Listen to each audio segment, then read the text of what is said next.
الجلاش في رمضان مش هياخد معاكي وقت خالص، عشان هنعمله من غير بقى توريق ولا ورقة وورقة ولا الكلام ده خالص. الجلاش قطعة واحدة في الصاج هتحطيه وبالسكينة هتقطعيه وعلى الفرن تدخليه ويطلع معاكي أحلى جلاش. أحلى حاجة ممكن تعمليها. يلا نشوف ازاي هنعمله من غير ما نورقه. بس قبل أي حاجة طبعا صلى على الرسول في الكومنتات. اللهم صل وسلم وبارك على سيدنا محمد وعلى آله وصحبه أجمعين. في البداية كده نبدأ الأول بالشربات بتاعنا، والشربات ده لكمية أو لفة جلاش وزنها نص كيلو 500 جرام يعني.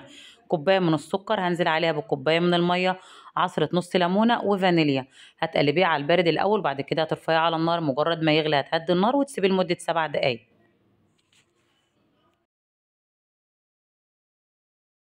كل اللي هتعمليه هتجيبي الصاج بتاعك، والصاج بتاعي ده مقاسه 30 في 40، لو حابه تعمليها في 30 في 30 برضه مفيش اي مشكله. بس انا بالنسبه لي المقاس ده كان كويس جدا. هتنزلي بلفه الجلاش بتاعتك، ولفه الجلاش بتاعتي كان وزنها 500 جرام يعني نص كيلو. هتقطعي بقى الجلاش بتاعك بالطول، وبعد كده هنقطعه كمان بالعرض لمربعات صغيره كده، او على حسب بقى انت حابه تقطعيها ازاي. من غير بقى ما تورقي ولا بين ورقه وورقه تدهني سمنه ولا الكلام ده خالص. صاج مش مدهون اي حاجه، وانزلي بلفه الجلاش بتاعتك، وبعد كده قطعيها على حسب انت عاوزه تقطعيها ازاي.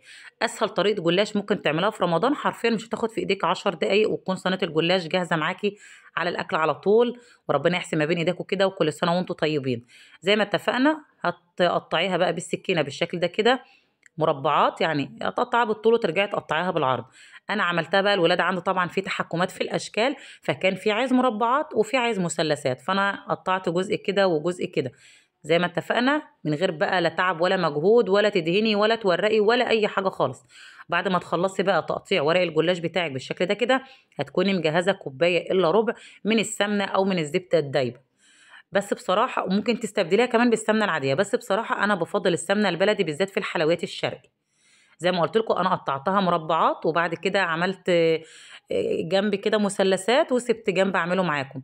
تطلعي وتنزلي بالشكل ده كده، شايفه؟ زي فكره الكرواسون بالظبط اهي. وترجعي تاني تنزلي تطلعي، وبعد كده تنزلي هتبقى معاكي مثلث جميل جدا. زي ما اتفقنا بعد ما تخلصي بقى التقطيع تكوني مجهزه كوبايه الا ربع من السمنه الدايبه، عليها رشه من البيكنج باودر، حوالي ربع معلقه كده من البيكنج باودر.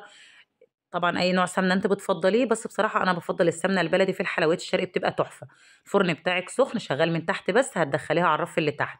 مجرّد ما تاخد لون معاكِ من الأرضية هترفعيها على الرف اللي في النُص، وتشغّلي الشواية تاخد معاكِ كمان لون من فوق.